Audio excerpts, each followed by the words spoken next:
Mas no caso da Boeing, é o contrário, né? Porque eles tinham uma cultura fantástica, dirigida à tecnologia, dirigida à excelência, dirigida à engenharia, e aquilo lá foi toda destruída em função de resultado de curto prazo. Uma empresa que não dá certo gera um ônus enorme para a sociedade. Empregos, terrível. Impostos, enfim.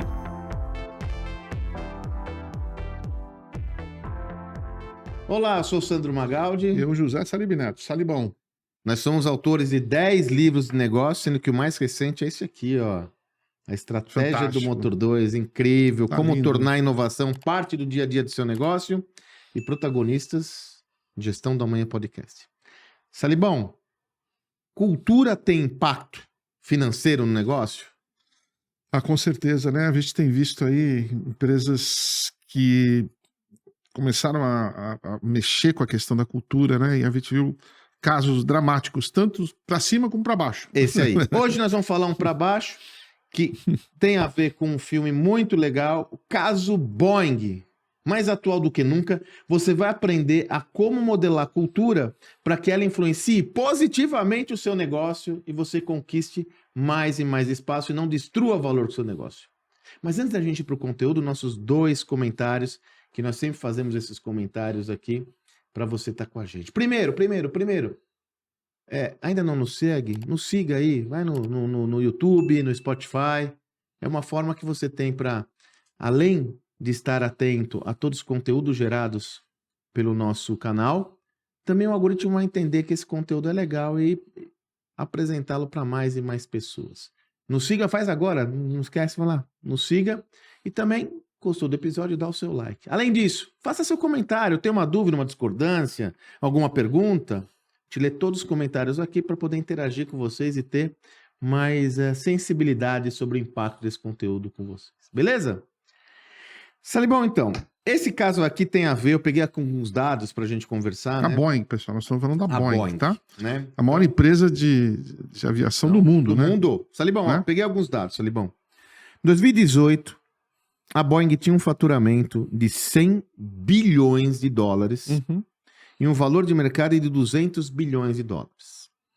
Em 2024, quando nós estamos gravando esse podcast, né? Lógico que isso oscila muito, a estimativa de receita da Boeing é de 76 bilhões de dólares, ou seja, caiu mais de 30%. Exato. Só que o valor de mercado, Salibão, caiu pela metade, cara. Os caras valem 107 bilhões de dólares. O que aconteceu com essa empresa? Ela é bem retratada num filme muito legal, um documentário muito legal. Está na Netflix, né? Chamado Queda Livre, a tragédia do caso Boeing. E tem muito a ver com acidentes que começaram a acontecer em 2018 e 2019. Salibão, como foi que isso aconteceu, na sua perspectiva e visão? Pois é, tudo começa com a aeronave chamada 737 MAX. 737 MAX.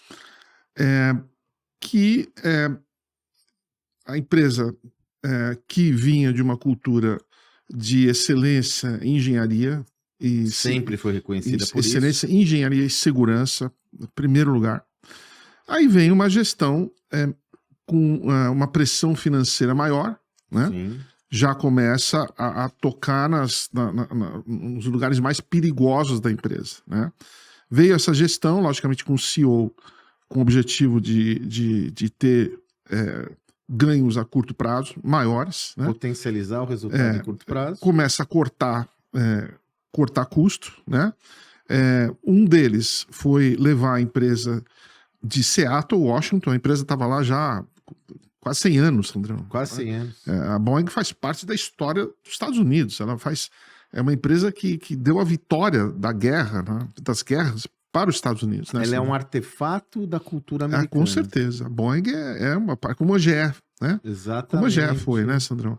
Empresas icônicas que se misturam com a própria cultura local. Exatamente, Sandrão. Aquela empresa que, qualquer pessoa pode botar o seu dinheirinho lá, que tem seguro 10% por ano e nada. E aí vem essa gestão que começa a ver onde que eles podem cortar custo, como é que eles podem maximizar, levaram a empresa para Chicago, ela estava muito bem lá em Seattle, né?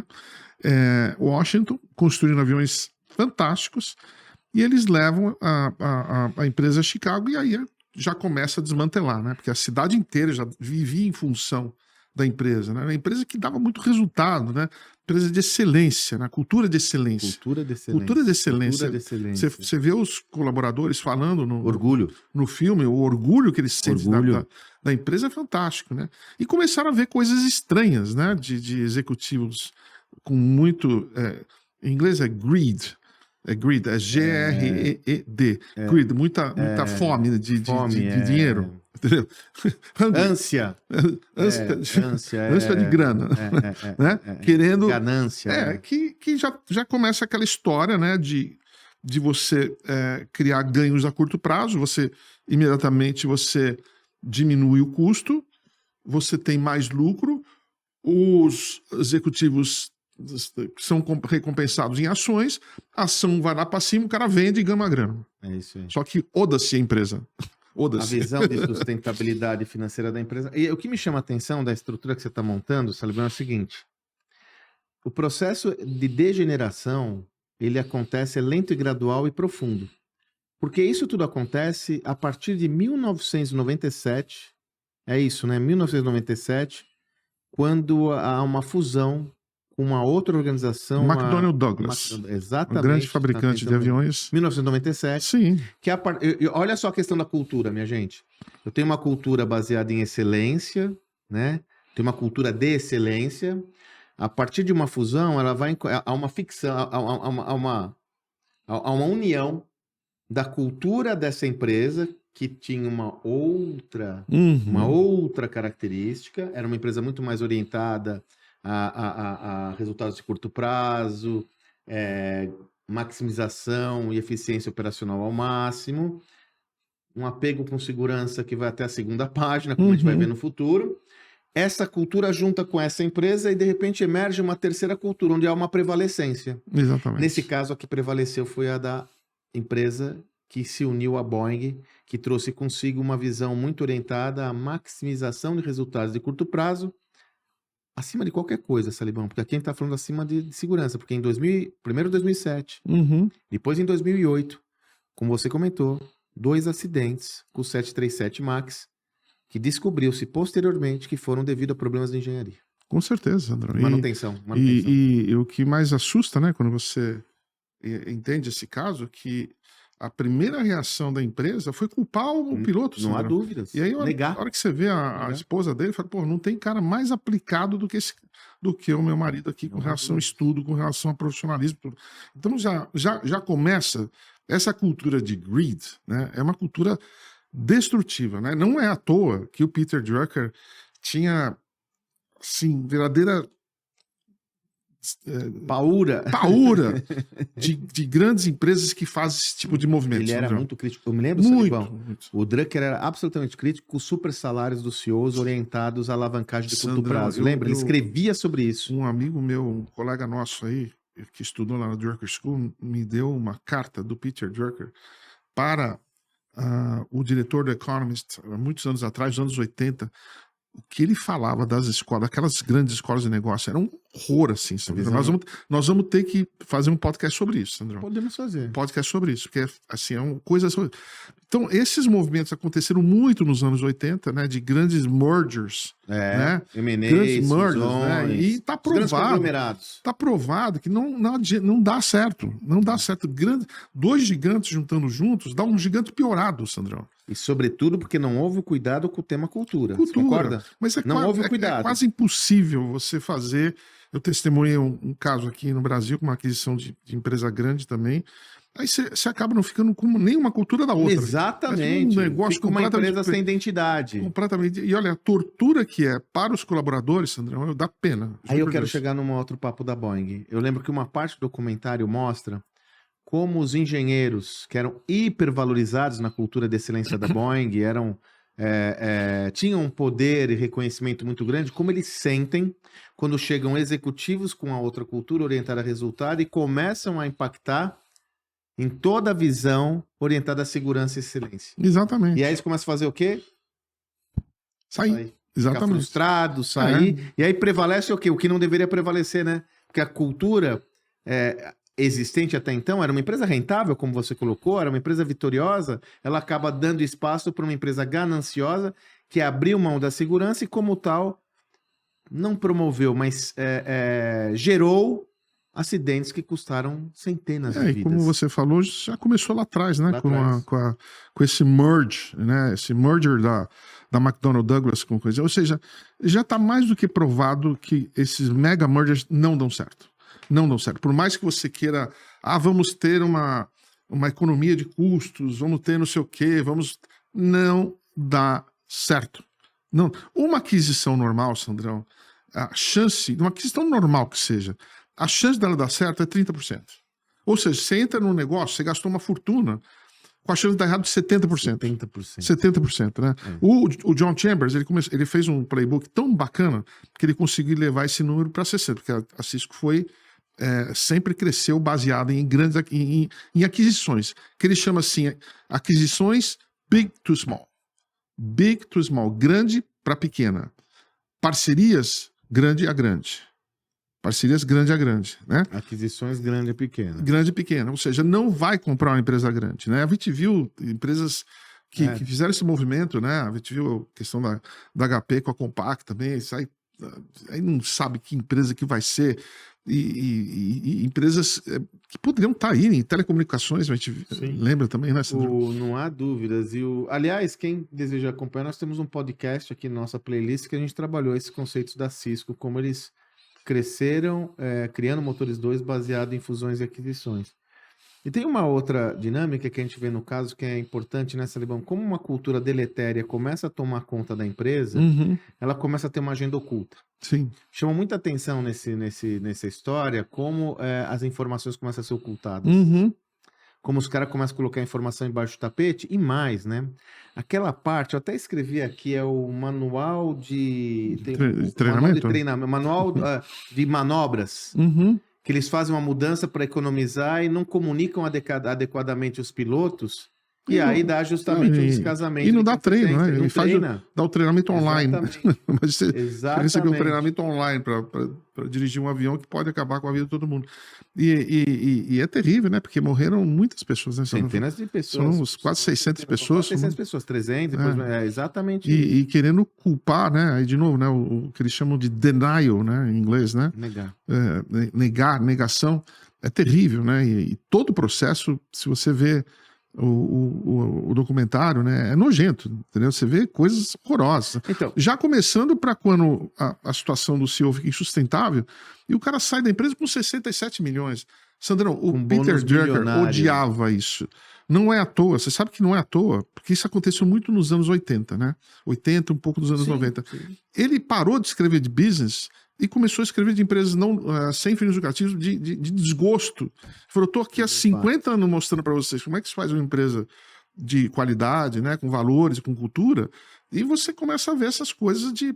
Sandrão, eu presenciei uma aquisição aqui no Brasil, não posso falar nomes, mas eu lembro uma aquisição grande, né? E o executivo da empresa que estava comprando falou, cara, nós precisamos acelerar o processo de compra, porque eu preciso ganhar meu bônus no fim do ano. Não. Eu preciso ganhar meu bônus no fim do ano, Sandrão. Se não der certo o negócio... O cara não está nem preocupado com a empresa, com o futuro. O cara está interessado no bônus dele no fim do ano. Não há um... Isso é terrível. Não há um Pessoal, nós somos, Sandrão e eu aqui, nós somos amantes das empresas. Sim. Nós adoramos defensores das empresas. As empresas, para nós, têm vida própria. Independente de acionistas, eles têm vida própria. E a gente defende com unhas e dentes as empresas, porque a empresa, no final do dia, é como um órgão humano, né, Sandro? Tem órgão, você tem que tem que alimentá-la, você tem que cuidá-la, você tem que cultivá-la, você tem que desenvolvê-la, não é verdade? E Salibão, uma empresa que não dá certo gera um ônus enorme para a sociedade. Empregos, impostos, enfim. Então, fora o estresse, a saúde mental das pessoas. A empresa que dá certo, ela gera valor à sociedade, inclusive dentro de preceitos. Nós temos então outro podcast aí que vocês podem acompanhar. Nós falamos sobre o ESG de verdade. Agora, tem um ensinamento importante que a gente vai sublinhar para você aqui. Em se tratando de processo de fortalecimento de valores, crenças, pressupostos básicos, o que representa a cultura de um negócio, é imperativo você amarrar e alinhar o sistema de remuneração da sua organização com os valores centrais do seu negócio. Esse caso mostra claramente que os valores não estavam alinhados com o sistema de remuneração. Ou melhor, o sistema de remuneração empurrava para outro tipo de valor que negligenciava um aspecto central, que era a segurança e a excelência. Desta forma, os executivos ocultavam informações, postergavam até informações financeiras, ocultavam necessidades de treinamento porque ia impactar na lucratividade da empresa. Então você tem que alinhar o sistema de remuneração e recompensa para a orientação que você deseja da sua empresa. Porque se você não fizer isso, a empresa, como o Salibão falou, é a empresa viva. Aridegeus, né? Aridegeus, é a empresa viva. Ela dá de volta. Ela dá de volta. Ela dá de volta. Quem montou esse sistema de remuneração desse negócio? E nesse sistema de remuneração, Salibão, tinha que ter alguma trava orientada à sustentabilidade futura do negócio. Sim, a longo prazo, né? Tinha que ter um conselho olhando todas as empresas que a passaram, governança. as grandes empresas que passaram por sufoco nos últimos anos, né? Uma delas é a própria GE, a própria ABI passou por esse momento também, porque era uma empresa totalmente focada em dinheiro, né? Em resultado, né? Curto prazo, né? Já mudaram drasticamente. Algumas não tiveram sorte de conseguir ter tempo, né, Sandrão? Não deu tempo. Não tiveram sorte de ter tempo, né? Mas hoje em dia, com a velocidade que nós vivemos, se você não tiver uma visão de longo prazo, e quando a gente fala de longo prazo, não é daqui a 10 anos, é daqui a 3, 4 anos, entendeu? E eu acho que e da sustentabilidade do negócio, Filipão. Veja,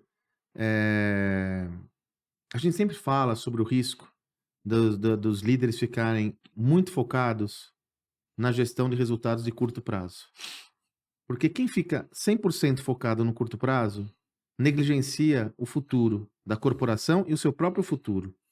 Desta forma, eu tenho que pensar um sistema que preserve o presente, mas construa o futuro ao mesmo tempo na boa e velha ambidestria. E a cultura organizacional deve suportar isso. Como você faz isso na prática? Né? Primeiro, parte do topo. Eu creio que aqui no caso Boeing ficou claro o efeito de um CEO desalinhado com a sustentabilidade do negócio, concorda? Sim. Todo mundo olha, quer dizer, então eu tenho que mais olha para cima, o que o cara está fazendo? Está extraindo o valor porque ele está mais interessado? Sim. Não. No passado a gente tinha algumas pessoas que falavam assim, ó, é mais importante para um CEO quando é contratado fazer um bom pacote de segurança de saída do que o de entrada. Se o cara está pensando em fazer um pacote de saída quando ele entra, tá tudo errado. Ele vai trabalhar para dar errado? Sim. Qual que é? Né? Pois Então, é. começa do topo. A partir do topo, eu tenho que ter um sistema, eu tenho que ter iniciativas concretas que fortalecem o meu sistema de crenças e valores. Essas iniciativas têm que estar alinhadas com a estratégia do negócio. Porque se não tiver casada com a estratégia do negócio, acontece o que aconteceu aqui, na Boeing. A estratégia deve ser para o crescimento, eles deviam ter algumas metas de crescimento avassaladoras, que alavancava, devia ter algum gatilho importante na remuneração de todo mundo, que essas metas acontecendo, todo mundo ia ganhar muito dinheiro, depois eu vou embora da empresa, não importa o que acontece. E esse caso, ele é tão dramático, nós estamos falando de vida das pessoas, né? Pois é. Na minha E cabeça, uma cidade inteira baseada em excelência, né? E é interessante porque tudo que o Sandrão e eu falamos nesses últimos anos tem a ver com empresas que não conseguiram adaptar a sua cultura a esse mundo dirigido pela tecnologia, né? Uma cultura que a gente provou, né, através do nosso livro, o Novo Código da Cultura, que o grande gargalo da transformação digital tem mais a ver com a cultura do que realmente com a tecnologia, né, Sandrão? E a gente tem mostrado muitas empresas que não fizeram isso ou demoraram para fazer.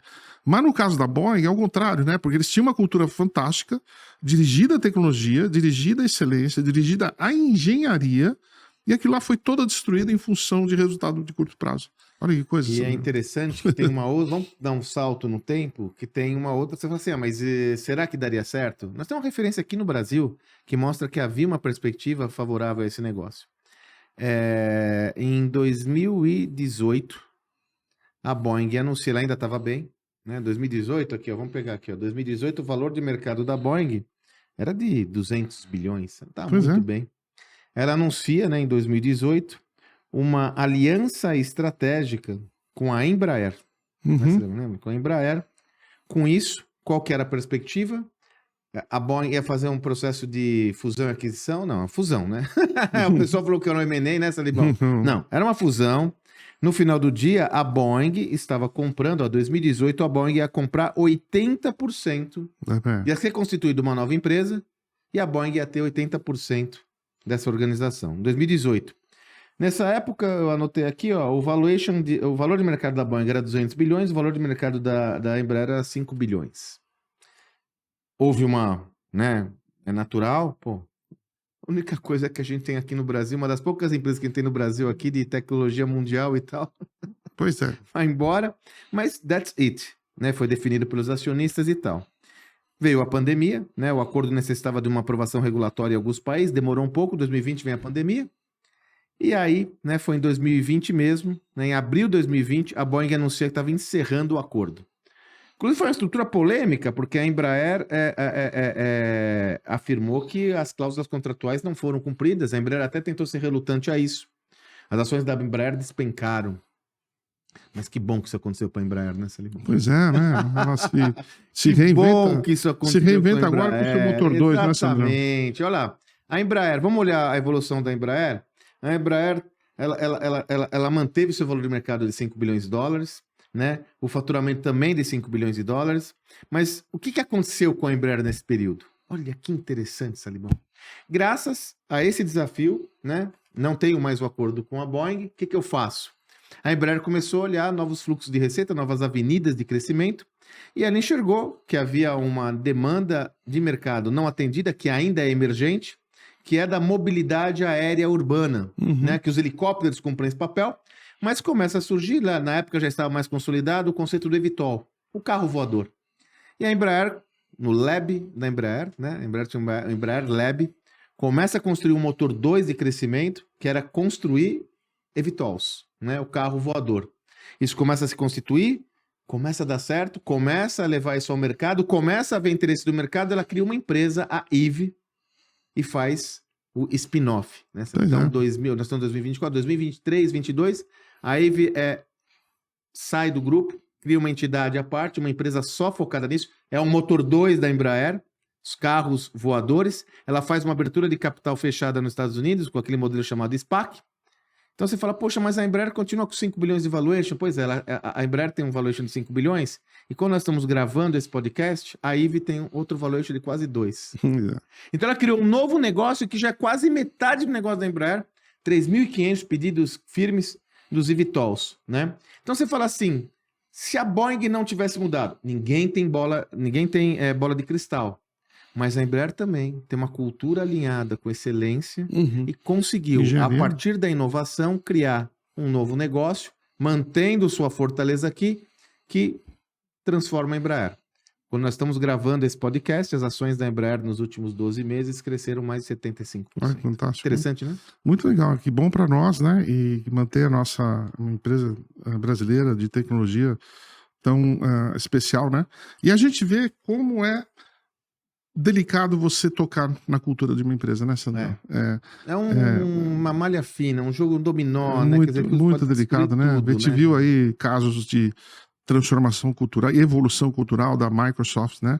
Que foi tão bem feito, né? Não é à toa que a Microsoft é uma das 3 maiores empresas do mundo, já passando aí 3 trilhões. E você tem aí o podcast, né? Com o Satya Nadella, onde a gente conta essa história na nossa playlist. Foi bem conduzido, né, Salibão? Demora, mas ela foi bem conduzido, né? Então, esse é um processo, é uma malha fina, né? É um negócio. E aí, quando você pega executivos, né? Os executivos famintos, né? Tem que tomar muito cuidado com isso, né? De ter. E o Peter Drucker, ele era totalmente contra isso, Sandrão. Ele tinha verdadeira pavor desse tipo de coisa, entendeu? Ao ponto dele parar e começar a escrever só sobre empresas sem fins lucrativos. Né? As empresas de impacto social. Pois é. Ele foi o primeiro a escrever isso. Aliás, pessoal, já que a gente falou de motor 2 aqui, fica um recado para vocês. Dias 18 e 19 de outubro, nós iremos promover a terceira edição, na realidade, do nosso workshop Inovação de Ruptura na Prática, onde nós mostramos durante 2 dias, eu e o Salibão, o passo a passo de como você pode construir um motor 2 de crescimento. São 2 dias em São Paulo, presenciais, além de nós dois que lideramos toda a programação, com masterclass, dinâmicas, percorremos cada etapa do nosso roadmap, teremos convidados com casos para compartilhar com vocês, de modo a permitir que cada um viabilize a inovação no seu dia a dia. Então, se você tiver interesse, aqui na descrição do programa você tem um link de acesso, também tem, quem está assistindo, tem um QR Code, que você pode acessar diretamente e conhecer esse evento, que é um fantástico, eventão, né? Nosso NPS aí é demais, né, Sandrão? Salibão, o mais legal é isso, é perceber como as pessoas ficam satisfeitas e realizadas em participar desse projeto e fazem na prática. Felizmente, nós temos casos de motores 2 que emergiram da nossa comunidade, que já estão começando a tracionar. Agora, voltando aqui no nosso tema de cultura, Felipe, tem um tema que você falou e eu anotei aqui que é importante, né? Como essa história de cultura ela é perene, quando você muda, ela se transforma, e ela é um elemento que, mesmo você percebendo a necessidade de mudança, às vezes ela está tão introjetada que é difícil mudar. Por que eu digo isso? O documentário, evidentemente, não cita, mas, pasmem, os problemas de acidentes com o Boeing, mesmo com todas as recorrências, todos os prejuízos que eles tiveram, todos os aprendizados, continua a acontecer.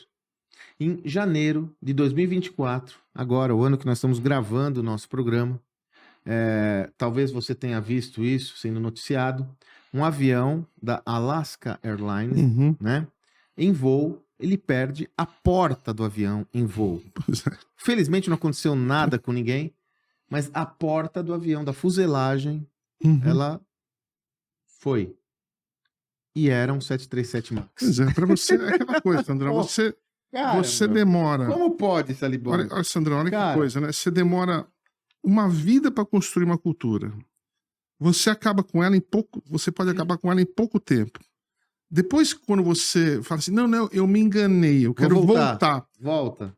It doesn't work that way.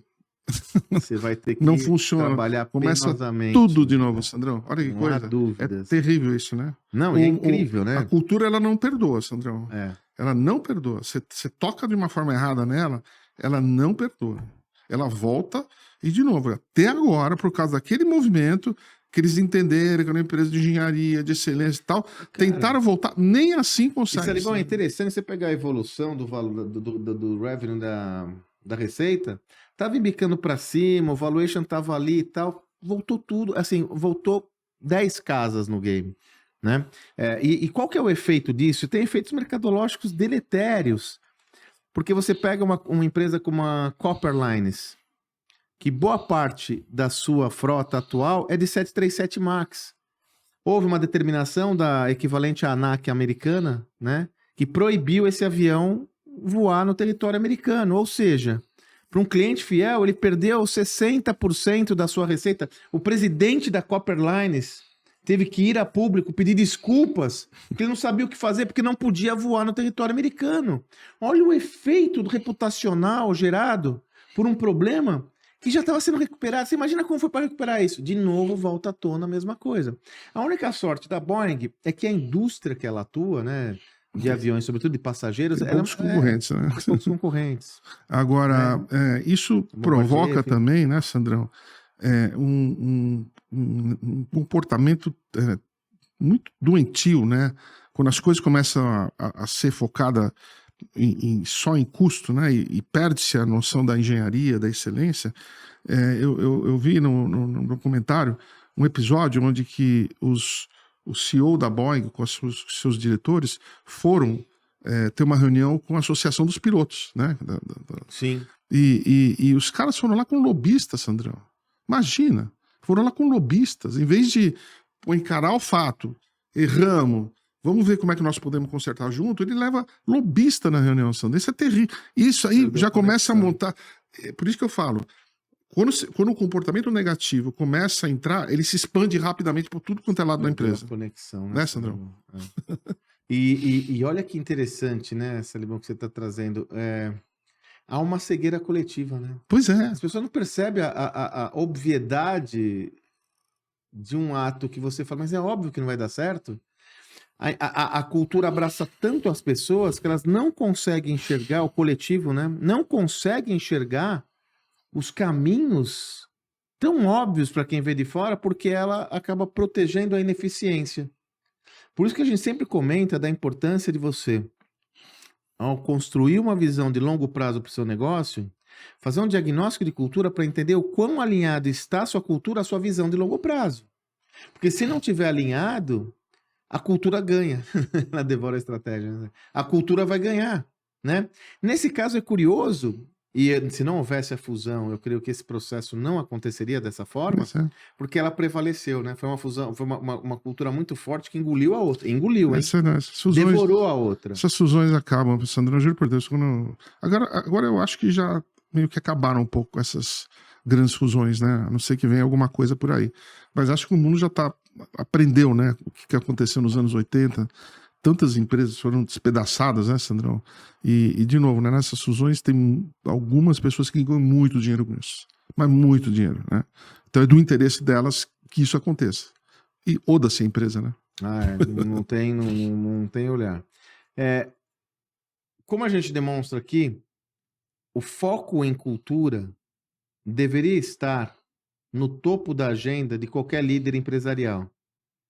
Porque ele, no final do dia, ele se reflete, ou ele influencia os economics da empresa, os resultados financeiros da organização. E aí fica a pergunta: qual é a prioridade na sua agenda do tema cultura? Não importa se é um negócio pequeno, médio, grande, qualquer natureza.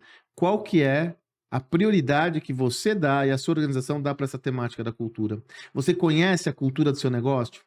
Você tem indicadores que mostram a cultura do seu negócio? Ela está alinhada com o futuro do seu projeto? Ela está alinhada com o sistema de remuneração?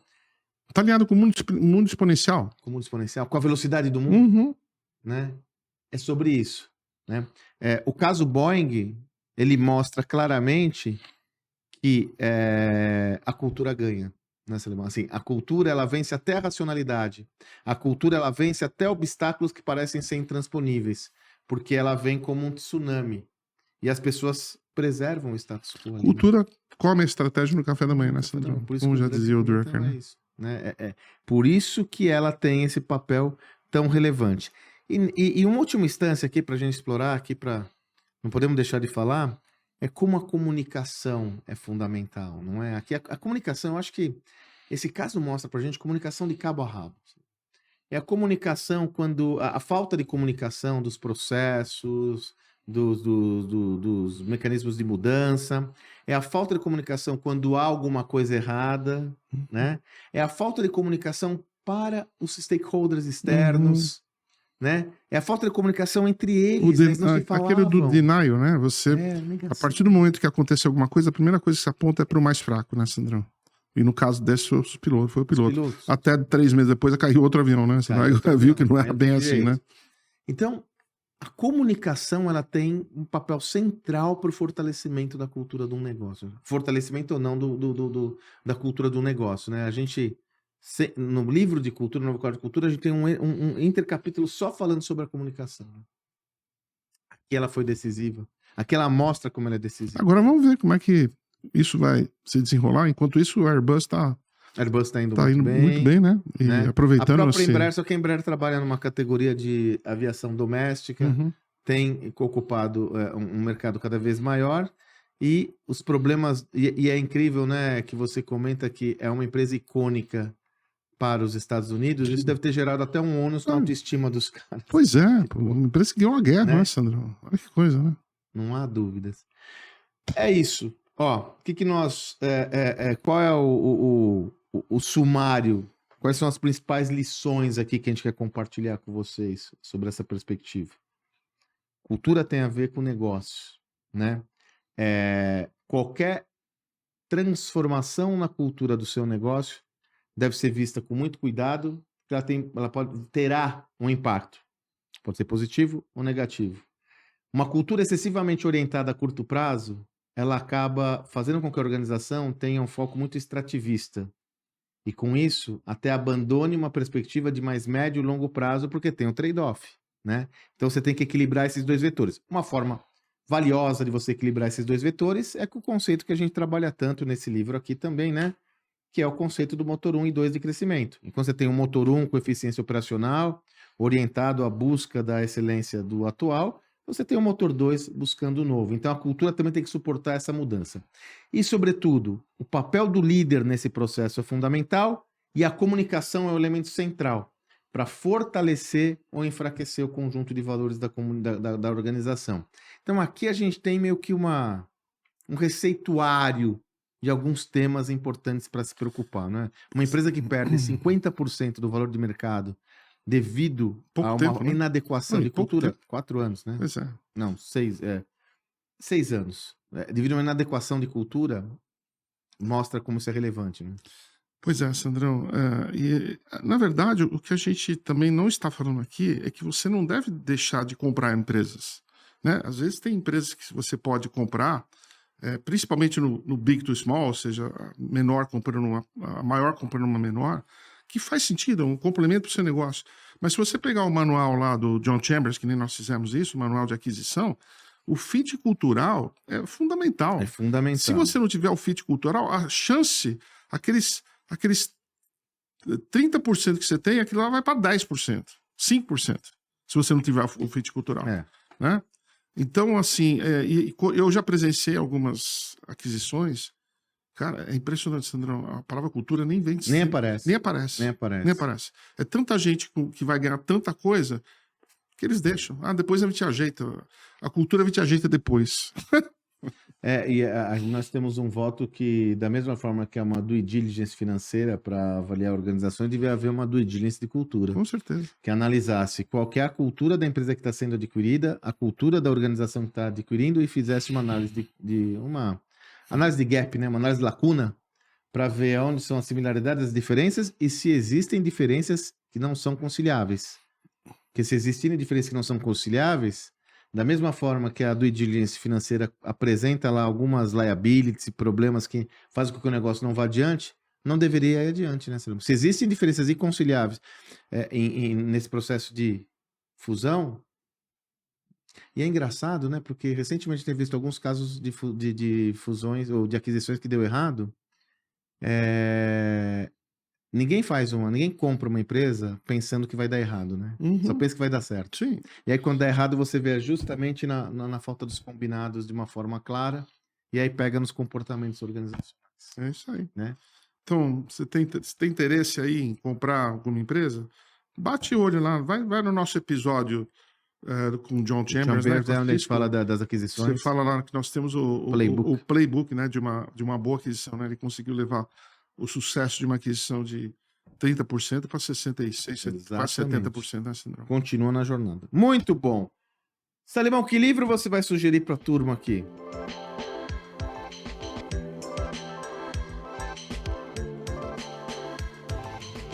Então, vou sugerir um livro que não está aqui publicado no Brasil, mas é um livro fantástico. Na verdade, descreve todo o case, né? Que é Flying Blind, né? Voando cego, né? Voando cegamente. Voo cego, né? Voo cego, alguma coisa assim. E recomendo esse livro, a gente já está destacando aqui na nossa telinha, né? Você pode comprar esse livro na Amazon. Whatever, né? Esse livro, ele explora em detalhes as tragédias do 73 Max, mas não sob a perspectiva só da tragédia, como um documentário. Sob a perspectiva do que levou à tragédia, orientada às mudanças do sistema de gestão. Pois é uma baita aula de cultura, né? Porque a gente tem muita aula, a gente tem muito conhecimento de transformações culturais, de como a cultura está despedaçada e como ela melhora, mas a gente não tinha nada de como a cultura de excelência foi destruída, né, Sandrão? Não há Isso eu acho que é o primeiro case que a gente teve, né? Como a cultura de excelência foi destruída, sendo substituída por uma de orientação de resultado de curto prazo. Greed.